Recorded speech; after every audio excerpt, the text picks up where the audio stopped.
하며 기도드립니다. 아멘. 네. 뭔가 약간 시선이 저쪽 코너에 이렇게 집중되는 것 같아요. 그렇죠? 네, 좋습니다. 우리 체구가 크신 분들이 아까 제가 찬양할 때 봤는데 너무 보시면 안 됩니다. 네. 이렇게 덩달아 보면 약간 민망합니다. 근데 너무 우리 청년 두 명이 너무 이렇게 체구 좋은데 이게 딱 하니까 너무 귀여운 거예요. 곰돌이 두 마리가 같이 있는 것 같은 그런 생각이 들어요. 혼자 이제 아빠 미소 흐뭇하게 뒤에서 했던 것 같아요. 제가 목회자로서 잘 하지 않는 게 있습니다. 뭐냐면 제가 이렇게 하나님 앞에 예물을 이렇게 드릴 때 그 이름을 안 부릅니다. 이것은 제가 하나님 앞에 기도하고 또 이제 거기서 주셨던 응답 중에 하나인데 제가 막 누가 얼마 어떤 걸 드렸습니다, 뭐 했습니다 이렇게 하면 이미 이 땅에서 상급을 받은 것이기 때문에 하나님께 받을 것이 적다라고 저는 그렇게 생각을 해서 저는 이 예물들이 하나하나 하나님 앞에 드려졌으면 하는 마음으로 제가 이렇게 막 이렇게 하지 않습니다. 물론 어떤 헌금을 보면 진짜 앞에서 막 감동이 돼서 이렇게 말하고 싶을 때가 있어요. 어떻게 이렇게 하나님 앞에 예물을 드렸을까? 그런 마음이 있지만 제가 하지 않습니다. 그런데 오늘 약간 제가 고민이 돼서 그래서 오늘은 죄송하지만 하나하나 좀 얘기해야 될 것 같습니다. 얼마 전에 저한테 카톡이 왔어요. 카톡이 왔는데 어떤 카톡이 왔냐면 상품권이 하나가 온 거예요. 맥도날드 상품권 이렇게 하나를 저한테 보내준 거예요. 그래서 이게 뭐지? 갑자기 나한테 가서 맛있는 거 사 먹으라는 걸까? 딱 했는데 한참 뒤에 이제 글이 딱 달리더라고요. 그래서 이게 저희가 그 지금 악기반을 운영하고 있는데 근데 이제 어느 분이 주신 거라고 하면서 저한테 보내준 거예요. 그래서 이게 뭔가 했더니 하나님께서 주신 것이기에 하나님 앞에 돌려드리고 싶다라고 그래서 하나님 앞에 드리는 예물이라고 저한테 이제 보내주셨어요. 뭔가 현금으로 주신 게 아니라 상품권을 주셔서 그래서 저는 이제 그걸 제가 받고 제가 이제 하나님 앞에 예물을 준비했는데 그 마음이 너무 이쁘다는 생각이 들었어요. 이렇게 얘기를 하더라고요.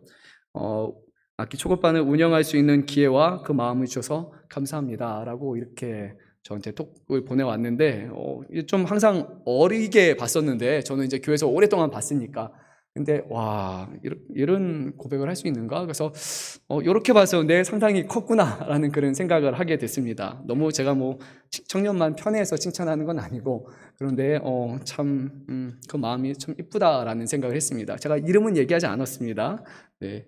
근데 참 그 글을 보면서 정말 나는 하나님 앞에 어떤 마음으로 예물을 드리고 있는가 정말 주신 것을 감사하며 하나님 앞에 드리는 그런 기쁨 가운데 정말 하나님 뭔가 내가 하나님 앞에 드릴 수 있다라는 거 뭐 예물이 될 수도 있고 또는 하나님 앞에 예배함으로 나의 마음과 또 나의 헌신을 드리는 이런 것들에 드릴 수 있어서 감사합니다라는 그런 고백을 하고 있는가라는 생각을 저에게는 한번 해보게 됐습니다. 그런 경종을 울렸던 그런 시간이었던 것 같았고 저는 개인적으로 너무 감사하다고 생각을 했습니다. 어떻게 보면 별것이 아닐 수 있지만 액수가 중요한 것이 아니라 그 안에 주시는 마음이 중요하다고 저는 생각이 듭니다. 정말 하나님께서 그 마음을 평생 해주시기를 또 우리 청년만이 아니라 이 자리에 나와 계시는 우리 사랑하는 모든 성도님들의 마음 가운데 하나님 앞에 무언가를 드릴 수 있는 그것이 우리에게 평생의 기쁨이 되고 또 소망이 되기를 간절히 소망합니다. 오늘 우리가 나누는 말씀은 저도서 8장 1절에서 9절 말씀입니다. 이곳에서는 지혜가 무엇일까? 지혜는 무엇이고 그러면 지혜가 있는 사람이라면 삶 가운데 어떤 선택을 해야 되는가라는 그 부분에 대해서 오늘 언급하고 있습니다. 특별히 좀 어려운 부분이라 할 수 있는데 지금은 우리가 이제 대한민국에는 왕이 없지만 이 고대 시대의 왕은 아주 상당한 절대적인 권한을 갖고 있었던 사람인데 그 지혜를 가진 사람으로 왕에 대해서 우리는 어떻게 다가가야 되고 왕과의 어떤 관계 또 때로는 우리가 받아들일 수 없는 상황 가운데 어떤 선택을 해야 되는가라는 부분에 대해서 오늘 성경은 말씀하고 있습니다. 그래서 저는 이 부분에 하면서 말씀을 나누면서 우리가 잘 아는 아주 지혜로운 사람이었고 그리고 하나님을 향한 지혜가 온전했던 한 사람, 그 사람의 이제 이야기를 또 전하고자 합니다. 성경의 인물입니다. 우선 지혜란 무엇인가? 이제 Life Application Study Bible이라는 그런 스터디 바이블이 있습니다. 그 안에서는 삶에 우리가 어떻게 현실적으로 이것을 적용을 할 것인가 그런 적용적인 내용을 많이 갖고 있는 그런 그런 스터디 바이블인데요. 거기서 지혜를 이렇게 정의 내립니다. 지혜는 하나님의 관점에서 삶을 바라보는 능력이다. 그리고 취해야 할 최선의 행동 방향을 아는 것이다 라고 이렇게 말합니다. 근데 관점은 한 가지입니다. 하나님의 관점에서 우리의 삶을 바라보는 것이고, 하나님의 관점에서 우리가 그렇다면 지금 현실에 어떤 행동을 취해야 될지 그 방향을 아는 것, 최선의 방향을 아는 것이 바로 지혜이다 라고 오늘 그렇게 말씀하고 있습니다. 이 두 가지 정의를 조금 분해해서 이렇게 나눠서 하게 되면 그 의미가 좀 더 정확하게 드러나는데요. 지혜로운 사람은 하나님의 관점에서 우리의 인생을 볼 수 있는 능력이 있어야 됩니다. 이것은 그런 건 아니에요. 우리가 어떤 지혜로운 선택 한 가지를 한다라는 그런 개념이 아니라 하나님을 온전히 경외하며, 그리고 하나님을 알고, 그리고 하나님의 말씀 가운데 살아가는 사람이 바로 지혜로운 삶과 그리고 지혜로운 선택을 행하게 될 것이고, 그 사람은 하나님의 중점을 맞추고 있기 때문에 모든 시선, 모든 방향과 모든 관점이 하나님 중심으로부터, 영어로는 God Center라고 하겠죠. 거기서부터 세상을 바라보는 그 관점을 갖는다는 것입니다. 종종 이제 어떤 사람들은 성경을 보면서 성경에서 어떤 답 하나만을 얻으려고 합니다.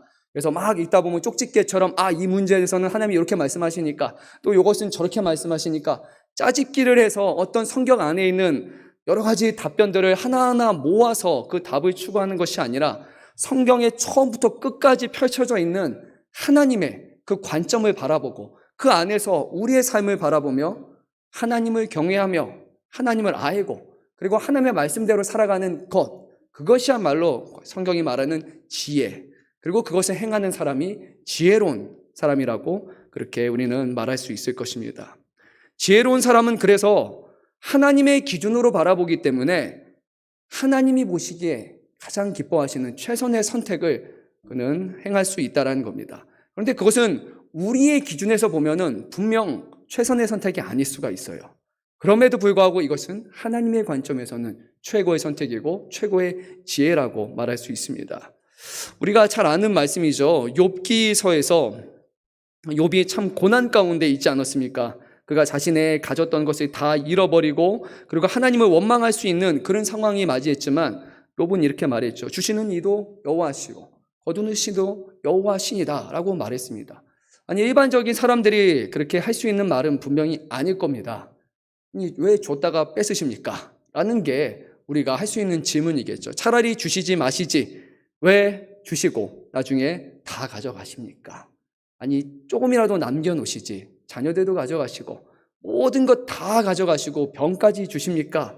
라고 그렇게 원망할 수 있는 상황이지만 그의 관점이 하나님의 기준을 받기 때문에 주시는 이도 하나님이시고 거두시는 이도 하나님이시고 그 가운데 하나님을 바라보는 그런 믿음을 그는 따라갈 수 있었던 것이죠. 하지만 실천적인 영역에서 이것을 진짜 우리가 행하는 것은 물론 그렇게 쉽지는 않을 것입니다. 왜냐하면 우리가 살아가는 세상은 그다지 공평한 세상도 아니고 공정하지도 않죠.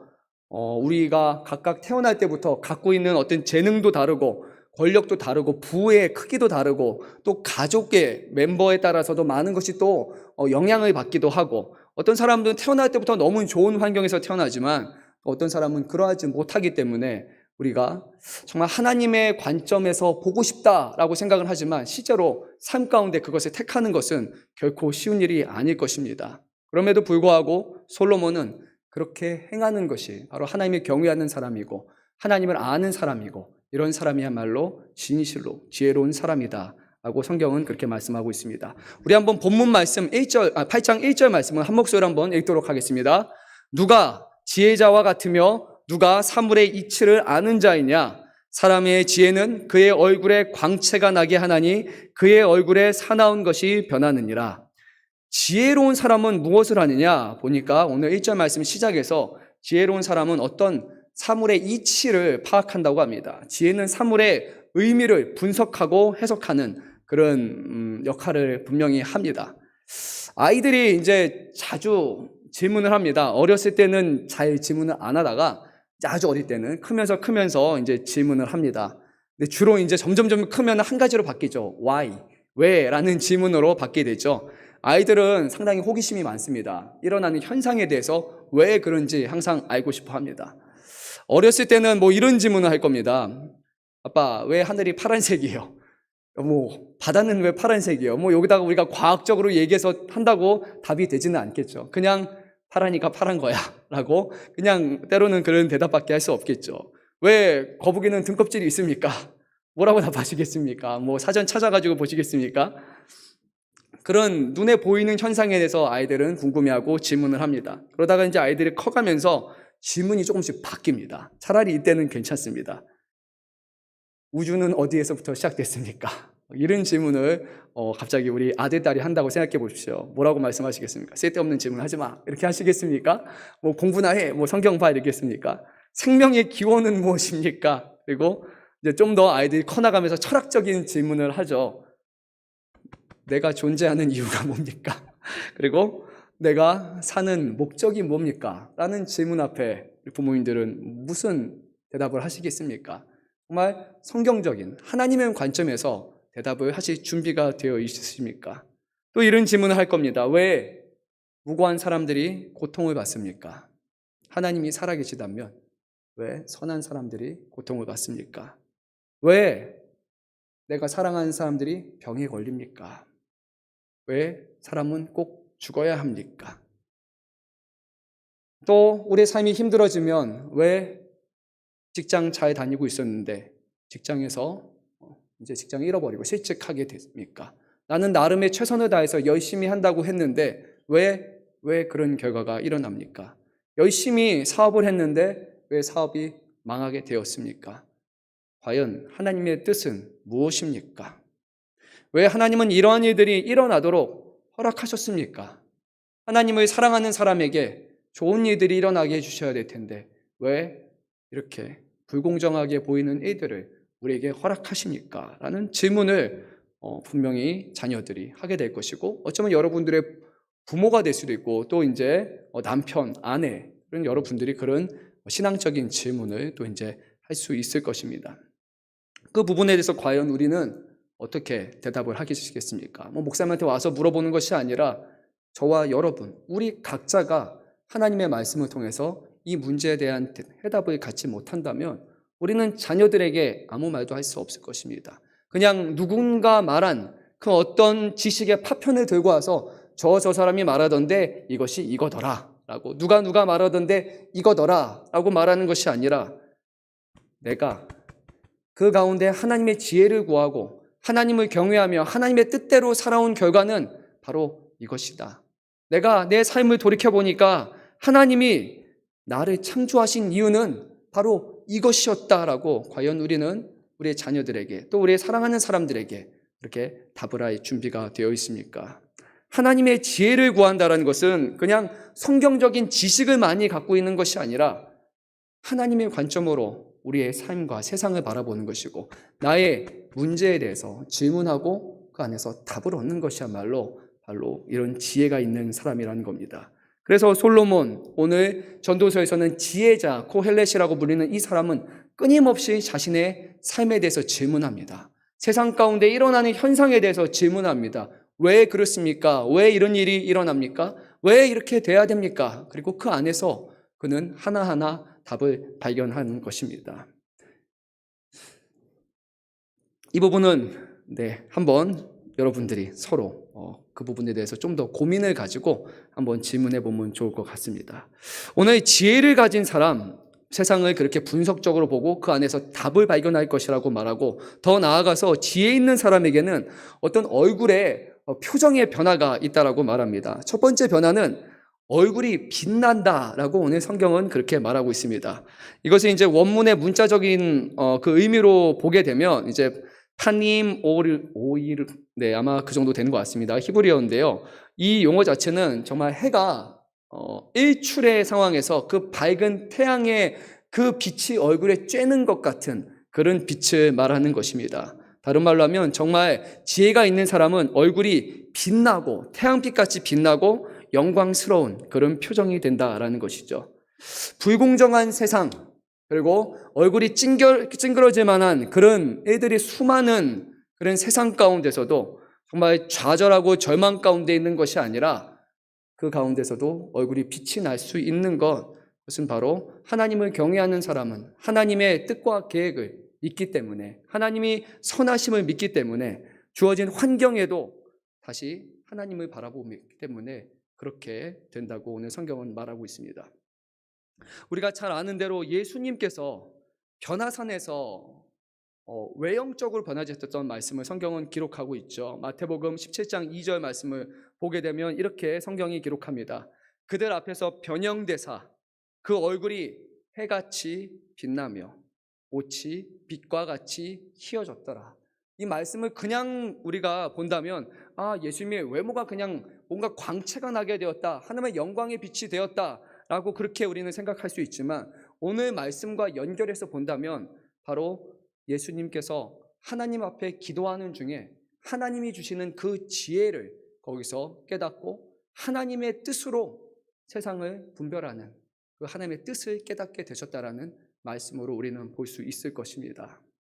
누가복음 9장 29절에서는 이렇게 말합니다. 기도하실 때 용모가 변화되고 그 옷이 희어 광채가 나더라. 그냥 하나님의 영광만 쬐신 것이 아니라 정말 예수님의 그 표정은 변화되었고 태양빛과 같이 밝아지시며 그는 지혜로운 사람이었다는 겁니다. 그런데 우리가 잘 알잖아요. 예수님이 걸어가신 그 길은 그다지 편안한 길이 아니었고 영광스러운 길이 아니었잖아요. 골고다의 언덕길이었고 매 순간순간 하나님의 영광을 향해 걸어가는 그 길 가운데 예수님을 반대하고 조롱하고 예수님을 비판하고 예수님을 죽이려는 무리들이 그 가운데 늘 있었다고 성경은 기록하고 있습니다. 환경을 탓한다면 예수님처럼 예수님보다 더 환경을 탓한 사람이 어디 있을까요? 아니 그래도 나는 하나님의 아들인데, 근데 주어진 환경은 하나님을 믿는다라는 이스라엘에서 하나님의 아들인 예수님을 사람들이 인정하지 않고 죽이려는 그 환경, 그곳에서 그들에게 복음을 전하시며 하나님의 뜻을 전하시는 그 상황은 누가 봐도 쉬운 상황은 아니었을 겁니다. 오직 주님만이 감당하실 수 있는 그런 상황이었죠. 하지만 예수님은 십자가의 죽음에 대해서 이렇게 말씀하셨습니다. 그것이 나의 영광이다 라고 말씀하셨습니다. 하나님의 영광이며 하나님의 영광 받으신 것이 곧 나의 영광이라고 말씀하시며 그 십자가의 길을 피하지 아니하시고 그 길을 끝까지 걸어가셨으니 그 이유는 바로 하나님이 주시는 그 지혜 안에서 그 하나님의 관점으로 세상을 보시고 그 길을 끝까지 순종하며 걸어가셨기 때문일 겁니다. 그래서 하나님을 경외하는 사람, 하나님이 주시는 지혜를 갖고 있는 우리들은 얼굴 표정빛이 좀 바뀌어야 되지 않을까요? 그렇죠? 살만한 세상이 아니라 할지라도, 정말 오면 한숨만 나는 세상이라 할지라도, 그래도 하나님을 예배하는 순간, 하나님을 찬양하는 그 순간만큼은 우리가 현실도 잊어버리고 집에 가서 돌아가서 마주하게 될 일들도 잃어버리고, 모르겠습니다. 우리 여자 성도님들을 딱 집에 가면은 막 설거지가 쌓여 있고 그런 거 집안일이 쌓여 있을 수도 있지만 다 잊어버리시고, 청년분들 뭐 과제가 있을 수도 있고 여러 가지 있을 수 있겠죠. 하지만 잠시 다 모든 것을 잃어버리고 그 시간만큼은 하나님을 바라보며 기쁘게 찬양하고 또 예배하는 것, 그것이 우리에게 주신 삶이 아닐까 생각해 봅니다. 지혜로운 사람, 그 사람은 얼굴이 분명히 다르다라고 오늘 성경은 말합니다. 또 1절 말씀에서 또 이렇게 말합니다. 지혜 있는 사람은 얼굴의 모습이 사나운 것이 변한다라고 말합니다. 한번 저 옆에 한번 보실까요? 얼굴 사나우신 분 혹시 계십니까? 네. 얼굴 좀 사나우신 분이 있습니까? 제가 보기에 교회는 좀 없으세요. 교회는 희한하게 보니까 얼굴이 좀 약간 이러신 분들이 좀 많은 것 같아요. 밖에 가면은 막 좀 이렇게 싸나우신 분이 많은데 교회 안에서는 뭔가 약간 좀 허하고 약간 뭐가 좀 그런 분 있잖아요. 그렇죠? 참 그래서 감사하다는 생각이 들어요. 그 얼굴이 왜 그렇습니까? 제가 보기에는 사나운 것이 빠졌기 때문에 그렇지 않을까 생각해 봅니다. 여러분 막 세상에서 독하게 먹었고 했던 것들이 이제 빠졌기 때문에. 근데 생각해 보면 다 그렇잖아요. 한성미 하던 사람들 많잖아요. 그렇죠? 한성깔 하던 사람, 저도 포함해서 다 그런 사람이 있잖아요. 어디 가서는 지고 못 살고 하고 싶은 말 다 하고 살던 사람, 또박또박 말하면서 그냥 그렇게 해야지 되는 사람, 바로 저 같은 사람이 그랬던 사람이었는데 지금은 그렇게는 보이지 않잖아요. 하나님을 만나고 하나님이 주시는 그 은혜가 있기 때문에, 하나님이 기뻐하시는 것이 무엇인지를 아주 조금이나마 깨달았기 때문에 이제는 찡그리고 화나고 사나운 얼굴이 아니라 기쁘고 감사하는 그런 얼굴로 변화되게 하시는 게 분명히 저는 이 말씀이 너무나 맞는 것 같습니다. 원망할 수 있는 상황 가운데서도 찡그리지 아니하고 감사하는 것, 불평하고 화를 낼 수 있는 상황 가운데서도 화를 내지 아니하며 선한 얼굴을 하며 오히려 눈물을 흘리며 그 영혼을 생각할 수 있는 것이 바로 하나님의 관점에서 세상을 바라보는 사람일 것입니다. 우리 한번 2절 말씀 읽도록 하겠습니다. 내가 권하노라 왕의 명령을 지키라 이미 하나님을 가리켜 맹세하였음이라. 오늘 솔로몬은 이렇게 말합니다. 왕의 명령을 지키라.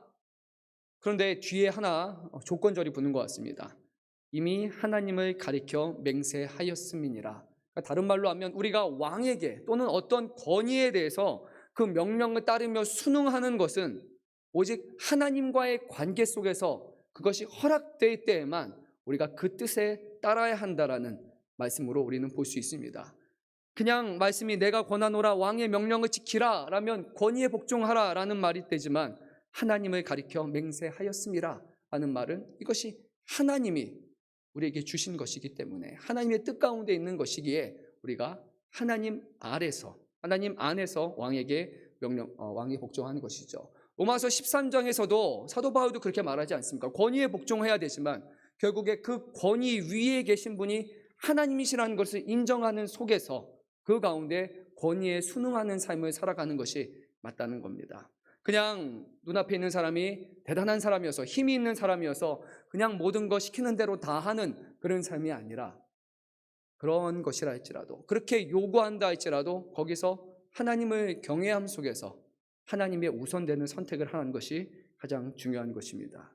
오늘 3절 말씀에서 이렇게 말합니다. 왕에게 물러가기를 급하게 하지 말며 악한 것을 일삼지 말라. 왕은 자기가 하고자 하는 것을 다 행함이라.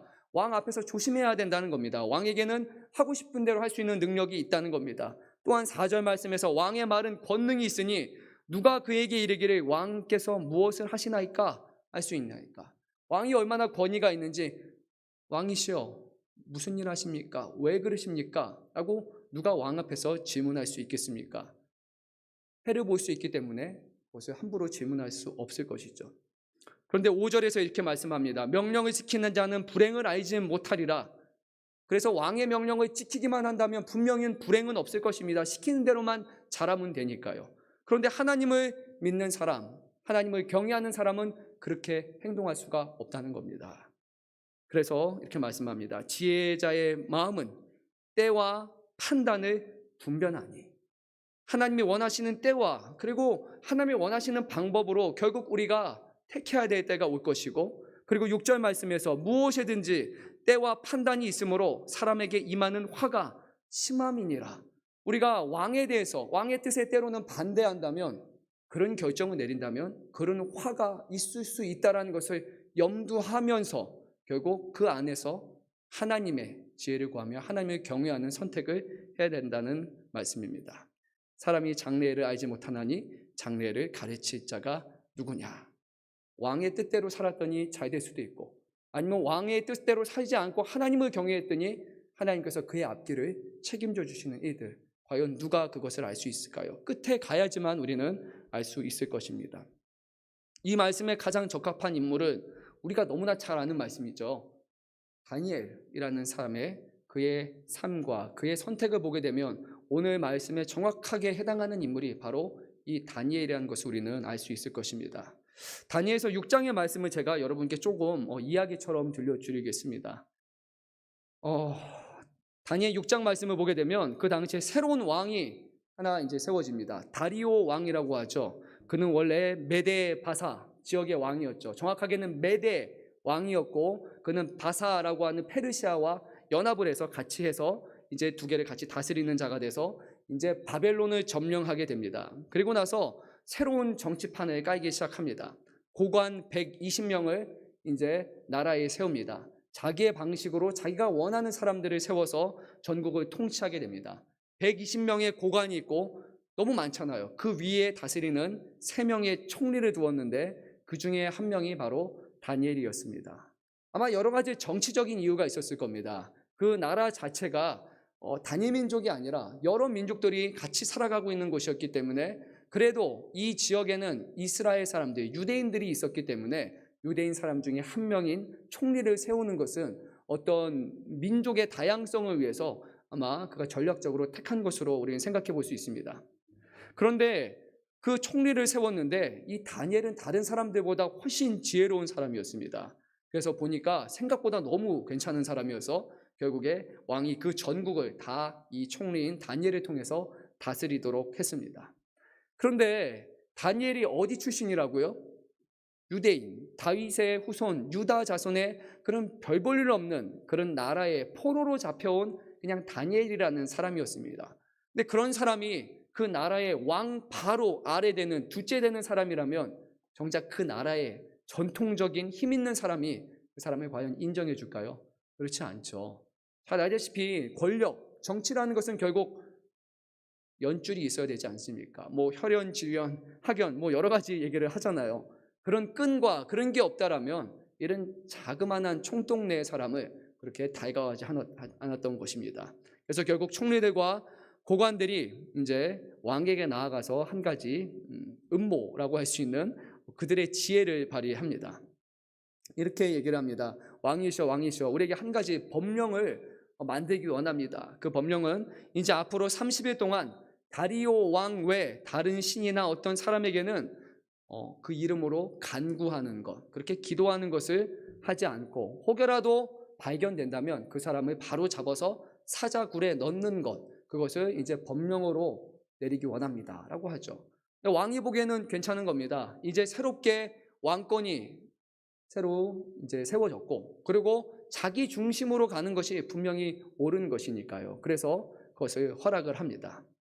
근데 이 고관들은 좀 더 지혜로운 사람입니다. 거기다가 함정을 하나 집어넣죠. 그래서 왕이 이것을 금령으로 만들어서 왕조차도 그 내용을 번복할 수 없도록 그렇게 명확하게 해 주십시오 라고 이렇게 요청을 하고 왕은 오케이 도장을 딱 찍었습니다.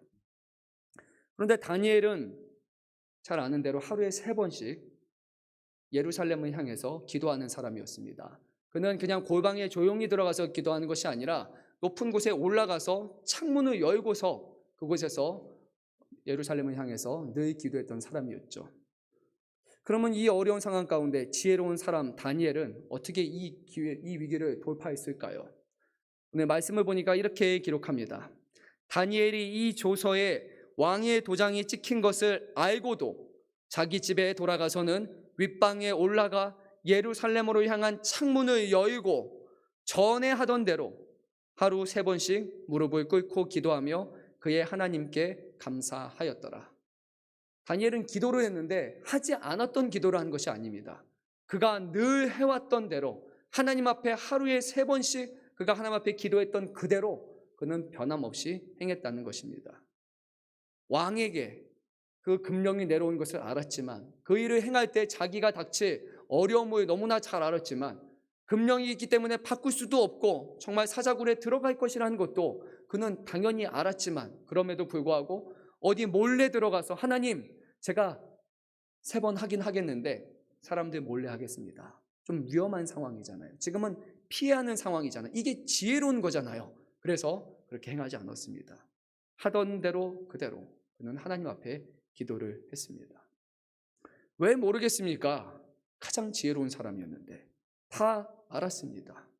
그에게 하나님이 반드시 도와주실 것이라는 확신이 있었을까요? 사자굴에 들어가면 100% 그가 살아날 것이라는 확신이 있었을까요? 성경은 그렇게 말씀하고 있지는 않습니다. 그랬을 수도 있고 아니었을 수도 있고 성경은 정확한 믿음이 있었다라고 말하지 않습니다. 다니엘이 이것을 한 이유는 단 한 가지입니다. 그동안 해왔던 일이고 그가 해야 되는 일이었기 때문에 그는 지속해서 이것을 행합니다. 결국 다니엘을 모함하는 사람들이 다 모여서 다니엘이 하나님을 기도한 것을 발견을 합니다. 다니엘이 창문을 열고 기도했기 때문이죠. 그 사람들이 쪼르륵 왕에게 이제 갑니다. 왕이시여 왕이시여 당신이 하셨던 말 기억나십니까? 금령 기억나시죠? 금령을 어긴 사람 어떻게 됩니까? 사자굴에 들어갈 것 왕이 그렇게 직접 찍으신 거 기억하십니까? 그리고 왕이 그 내용을 번복하지 않을 것이라는 거 기억하십니까? 그래 그렇다 내가 그렇게 내렸다. 그러니까 그들이 말합니다. 왕이여 사로잡혀온 유다 자손 중에 다니엘이 왕과 왕의 도장이 찍힌 금령을 존중하지 아니하고 하루 3번씩 기도하나이다 라고 말합니다. 여기서 이렇게 말합니다. 사로잡혀온 유다 자손 중에 다니엘이라고 말합니다. 포로인 그런 사람, 별 볼 일 없는 사람, 그런데 당신이 그 사람을 총리에 세웠잖아요.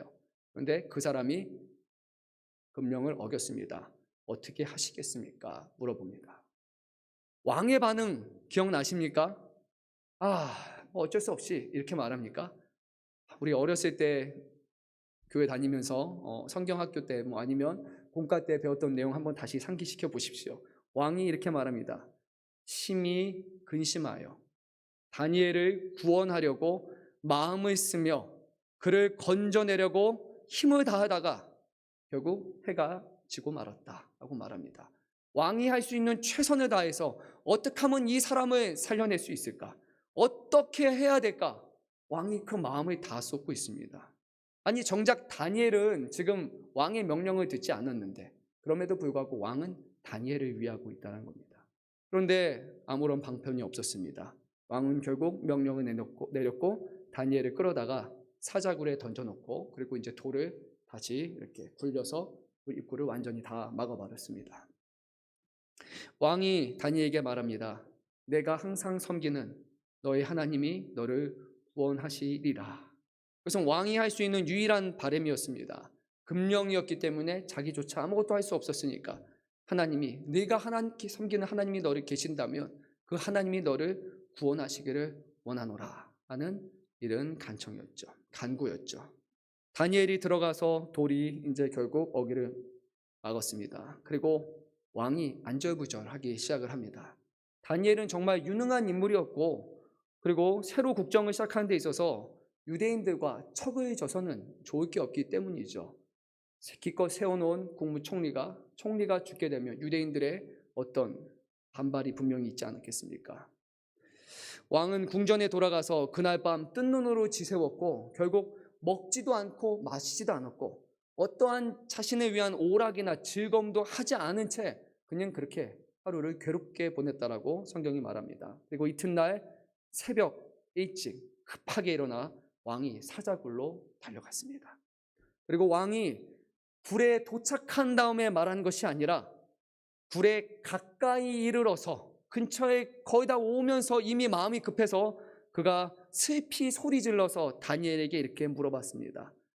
살아계시는 하나님의 종 다니엘아, 내가 항상 섬기는 내 하나님이 사자들에게서 능히 너를 구원하셨느냐 하고 이렇게 왕이 직접 물어봅니다.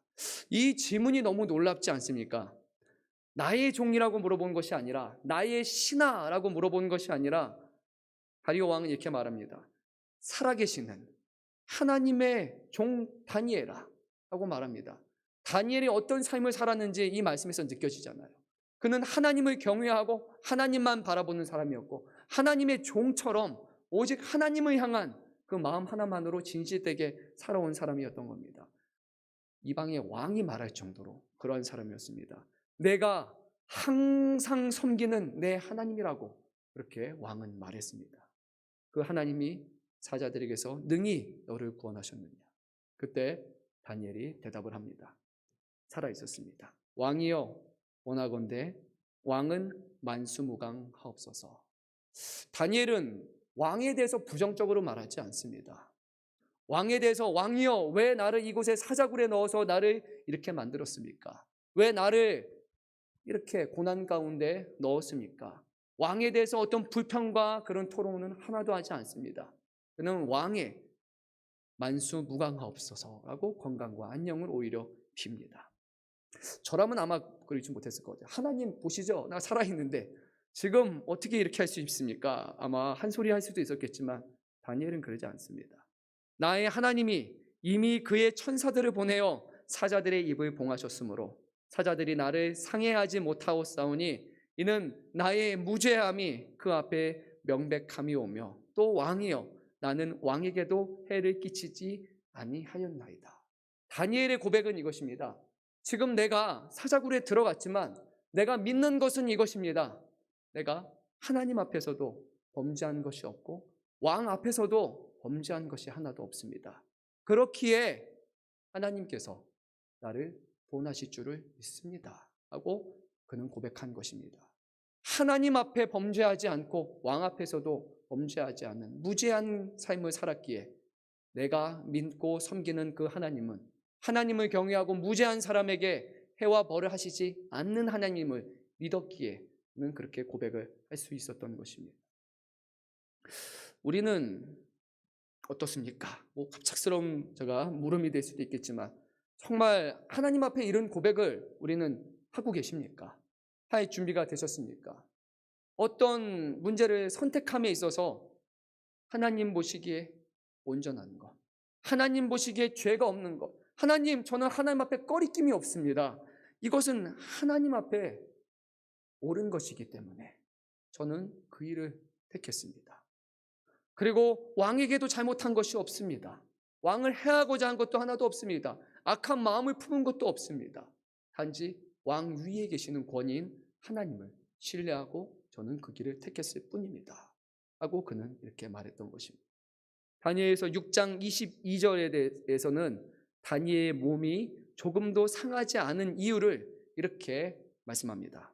이는 그가 자기의 하나님을 믿음이었더라 하고 결론을 내립니다. 뭐라고요? 자기의 하나님을 믿음이었더라. 믿었기 때문이었다 하고 그렇게 결론을 내립니다. 하나님이 그러신 하나님이라는 것을 그는 믿었습니다. 하나님을 믿으십니까? 우리의 하나님을 믿으십니까?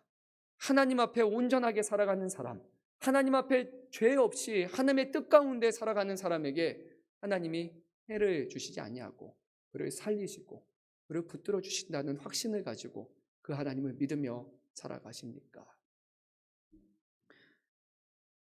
우리의 마음이 정말 하나님을 향한 이런 믿음이 될 수 있기를 저는 간절히 소망합니다. 저부터 그런 믿음을 갖기를 원합니다. 스펄전 목사님은 믿음을 이렇게 표현합니다. 믿음이란 자신을 하나님의 약속 위에 던지는 것이다 라고 이렇게 합니다.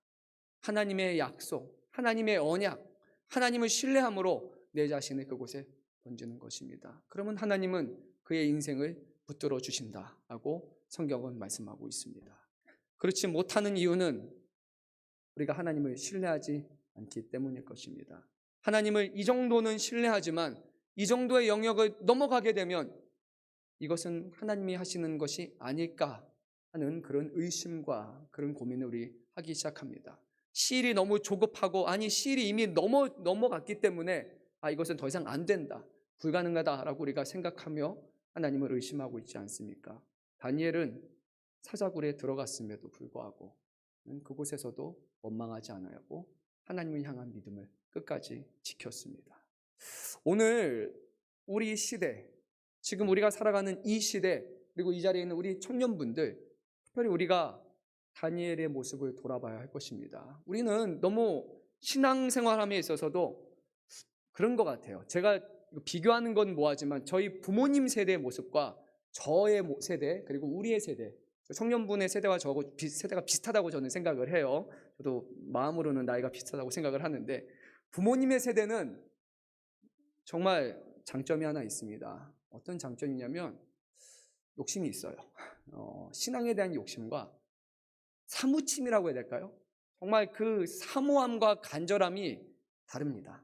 정말로 달라요. 저는 너무 많이 봐왔어요. 그냥 하나님 앞에 하나님 이것이 아니고요.